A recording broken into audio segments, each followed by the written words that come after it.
PowerPlayChess, brought to you in association with Kagi. I'd like to show you a sparkling attacking game played by Zhongyi, who of course won the Women's Candidates Tournament not so long ago and will face Zhu Wenjun for the Women's World title later in the year.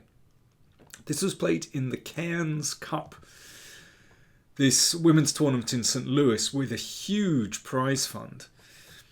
And currently, as I'm recording this, Zhongyi is leading the tournament. Anyway, she has white here and she's playing against Anna Zatonskih, very experienced player, former Ukrainian women's champion, United States women's champion, but she gets a bit of a drubbing here. I think this game shows how ambitious Zhongyi is. Here we go. It's a French defense and the classical variation. So of course white can play e5 here, but Zhongyi goes for bishop g5, of course. Very decent move. But it does allow black to simplify in the middle of the board. And now bishop e7. And here g takes f6 is a very interesting move. But Zatonskih plays in a more solid way. Bishop takes f6. This line was quite popular in the late 1980s and early 90s with a group of Soviet players, for example, Alexander Chernin, Lev Sachis and Bereyev in particular. And it's quite a dangerous counter-attacking system. I mean, it looks very modest, but black usually tries to strike out with moves like b6, bishop b7, knight d7 and c5. Not to be underestimated. Well, let's see how Zhongyi plays it. I have to say it's not that popular these days, but it's a very decent system for black actually. So bishop c4 is one of the main moves, queen d2 as well. Perhaps looking to castle queenside in some cases. But Zhongyi exchanges on f6. And I have to say, this looks a bit odd to me, although she has a particular idea in mind. You know, I think this kind of clears the situation for black, because the queen is well placed on f6. And the rook can perhaps come to d8 to put some pressure on the d file. So I think, you know, black should be pretty happy after that exchange. But of course, you know, white is absolutely fine here. Perhaps queen e2 and castles queenside is a possibility. But Zatonskih strikes out very quickly with c5, which I think is an excellent move. And Zhongyi decides to take on c5. That's quite a risky move. However, if white plays a standard move like this, then strategically black is doing extremely well. The problem is that black has now achieved this wonderful 4-3 kingside pawn majority. And this extra pawn in the middle gives black security, gives black more control in the center. So for example, something like this. This is a game Van Forest against Bluebaum, an online game that went like this. Well, this is a very typical position. The bishop has a wonderful post on e6. Greater control in the centre of the board. f5 potentially could come later. You often get this pawn structure in the Kalashnikov actually, when black breaks with d5, or in many Sicilian positions, where black breaks with d5 and white will exchange here. Strategically, in the long term, actually very nice for black. Okay, let's go back here.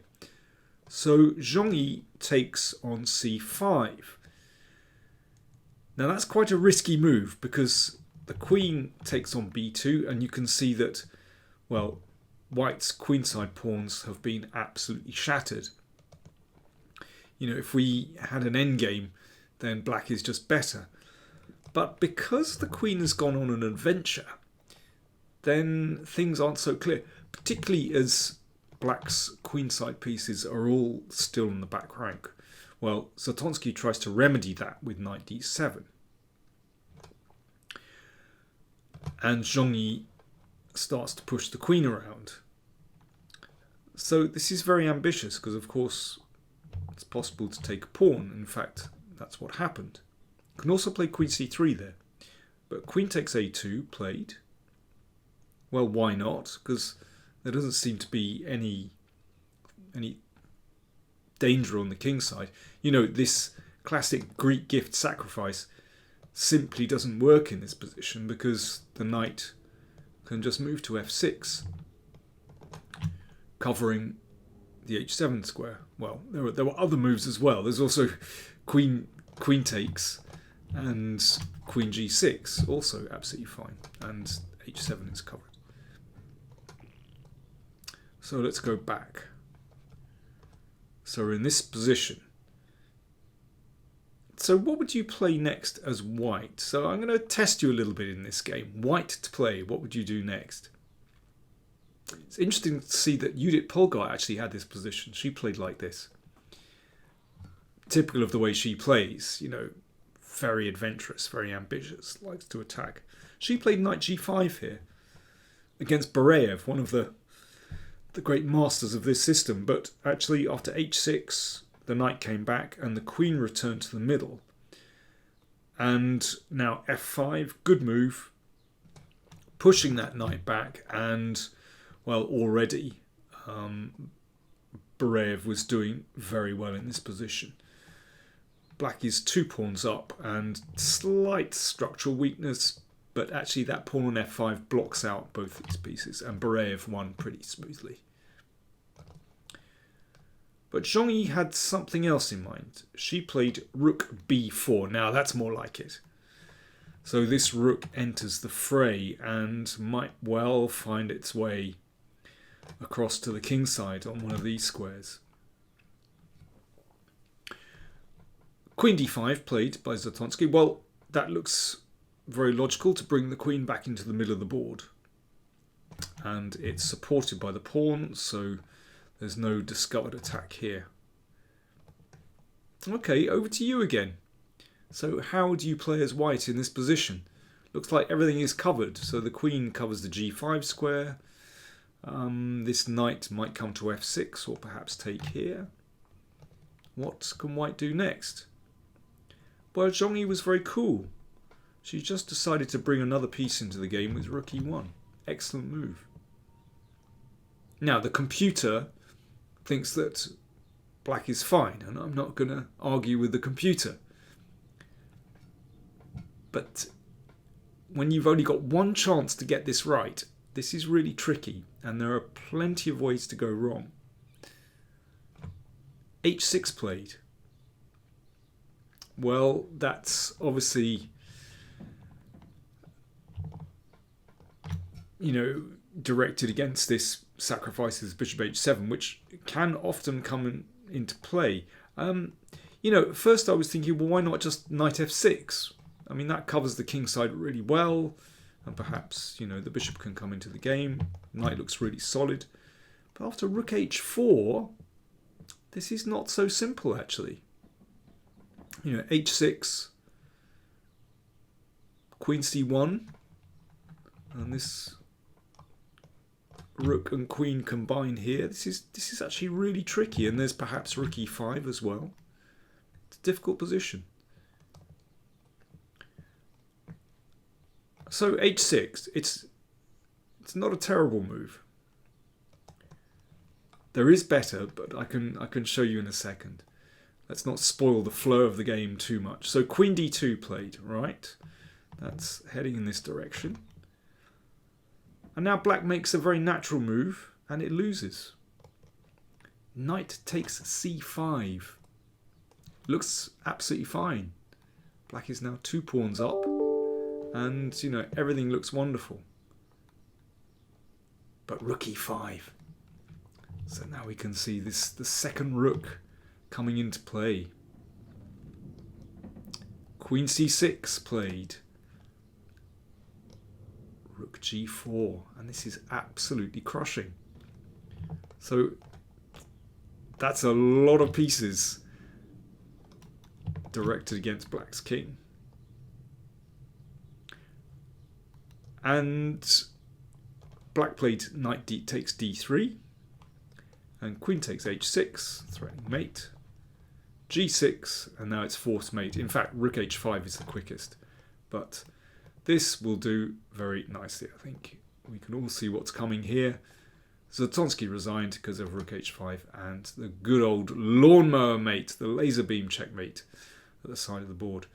I'm just going to go back a couple of moves and just check out a few alternatives for black. So after rook g4, king h8 was possible. Obviously, there's no queen h6 now. Okay, so how do you win with white from this position? It's a little test for you. There's a beautiful move, rook eg5. So threat to take here. This one doesn't work. You take anyway. And queen h6. And after pawn takes rook, queen takes, threatening mate, g6. I mean, this is all ABCs, really. Okay, let's go back. So after rook e5, was there better here? Well, yes, there was. Black is not completely lost. I mean, this kind of vainly hangs on to all the material. Black should at least try this, and this is still not so clear, actually. So rook takes queen, knight takes, rook d8. I mean, it's quite dangerous, but white still has to win this one. You know, he's still got to break through. And in the meantime, well, watch out for that a-pawn. White is better, but takes skill to win this one. Okay, let's go back a little bit further. So we had this position. So knight c5 was actually a mistake. Instead of knight c5, it's not an obvious move, but black should take with the queen, leaving that knight on d7. It feels right to sort of move that knight to free the bishop, but actually queen takes is correct. And after rook g4, well, there's this Bareyev move, f5. It looks pretty ugly, but it does block out that bishop. And after rook g6, rook f6. Now, this is scary. But black still has a chance to defend this. We'd start chasing that queen. You can see that just for a moment, you know, white's pieces have been blocked out. But yeah, difficult to defend. Okay, so that's the next one. Okay, let's go back another move. Now, after rook e1, this was the moment where h6 is certainly not the best move. But it is very difficult. So knight c5, again, is not great because of rook e5. And in this case, bishop h7 really is strong. Because after this, let's go through this because it's beautiful. I do like a Greek gift sacrifice. You know, this is wonderful. They're all slightly different. You know, in this case, the rook comes across to support the queen, and the knight does a great job of controlling f7, so that's game over. So what should black play? Well, the best move is queen takes c5. Now, the Greek gift sacrifice is not going to work in this case for, well, a couple of reasons. But rook h4, threatening here. h6. Okay, we need to break through. Queen c1. Okay, it's still pretty tricky. But rook d8. Okay, let's throw the queen in. a5. There's nothing absolutely obvious for white in this position. And, you know, this knight can perhaps come back to f8 to defend. There could even be an exchange sacrifice just to eliminate a dangerous piece. And the queen defends. Crucially, that rook can't move up into the attack. And, in fact, you know, black is okay there. So it's all very tricky stuff. And indeed, earlier, black had decent alternatives in this position. But I think what this game shows is that if you're brave and you put your opponent under pressure, then there is every chance that they're going to crack, actually. And if you have the initiative, that is incredibly dangerous. But overall, I really like this kind of bold play from Zhongyi. She's just not afraid. This is risky. If you're playing this against a computer, forget it. But against a fallible human opponent, this is extremely dangerous. I would you just try and defend that position with black. It is really difficult. And indeed, Anna Zatonskih, a very experienced player, lost in just 20 moves. Hope you enjoyed that. Thanks for watching.